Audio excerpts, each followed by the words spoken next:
Hi, Gerhard Bloom, looking at the tyranny and the delusions of the social justice movement. So let's stop the lies here, right? The achievement gap between black and white Americans has absolutely nothing to do with racism, systemic or otherwise. And no, I'm sorry, there's simply no way to sugarcoat this. There is a problem within the black community, particularly the inner city black community, and it is cultural. What explains the Nigerian immigrants' success and the relative successes of other ethnic communities? It is the constellation of their very productive cultural commitments. Right? In the inner city, it is plagued with single parenthood. Single parenthood is the greatest predictor of poverty, as well as a number of just absolutely terrible outcomes. Kids from single parent homes have problems in school, behaviorally. They have problems with school, with academic achievement. They have problems with juvenile delinquency, and later, yes, adult criminality. And for the young girls, you can add teenage pregnancy. And in the inner city, virtually nobody is married. They're all these kids are being brought up without fathers. And yes, men teach young boys how to be men. And in the inner city, generational welfare dependency, right? And you can add to this the stigmatizing of school achievement, right? Known as acting white.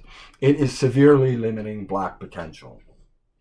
In the inner city, black achievement, school achievement has been actively scorned, while the gangster lifestyle has been valorized, right? Gangster rap, right? Kill the police and, sling drugs for a living, guns and whores, right? This is an inverted world of social values. Criminality provides social prestige and academic achievement is stigmatized. And very often, the little Poindexter who's doing well at school gets beat up by his black classmates, right? And if you doubt the impact, right, you look at Chicago on any given weekend, upwards of 50 people are being shot every weekend. Close to a dozen people are killed fatally.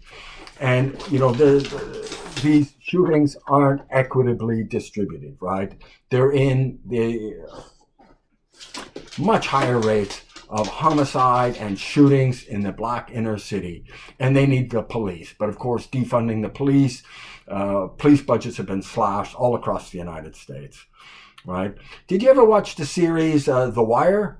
Watching that series and its representation of the black inner city dysfunction, its unremitting violence, mothers with children from several different fathers, the drug dealing, the crack addiction, the child neglect.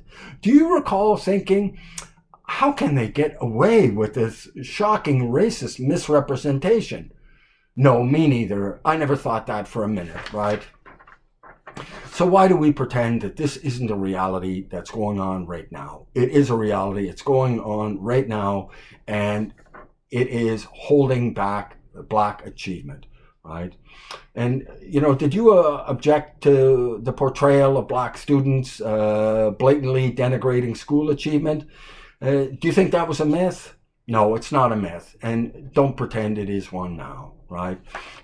White social liberals, they pretend that all of these disparities can be blamed on racism and white privilege. It's absolute nonsense. Why don't they give up some of that privilege, right? Why don't they go into the inner cities and help teach and do something productive, but don't slash police budgets and don't blame math for being racist. It's all ideological nonsense. I sincerely hope you'll check out my book, Deconstructing Social Justice, available on Amazon. No, not important because I wrote it. I wrote it because the issues could not be more important. Thank you so much for your time and attention. Bye-bye.